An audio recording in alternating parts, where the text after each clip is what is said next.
Америкада қандай жұмыстарың бар, қандай кірістерің бар деп сұрайтындар көп. Сол кірістердің бірі Amazon Flex деген. Міне машинаның артында азаттарды апарып тастаймыз, белгіленген адрестер бойынша. Өстіп есік алдына пакетті қойып кетеміз. Суретке түсіреді өз приложениеде.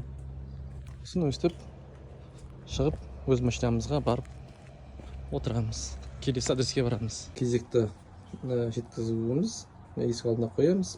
Жақсы менің помощнигім өз машинамызға келесі атты апарамыз. Келесі атта мен тұрған. Жұмыс емес, бір қыдырып жүрген сияқтысың. Мысалы, ана есік алдына қалдырдым. Біреудің есік алды. Әдемі. Жұмыс емес, бір серуендеп, көше аралап жүрген сияқтымын машинамен. Келесі доставкаға келе жатырмыз. 18-ші үй міне тұр. Соның есік алдына пакетім міне. QR-код сканерлеп приложение көрсетті. 18-ші приложениеде месяц положение көрсетіп тұр.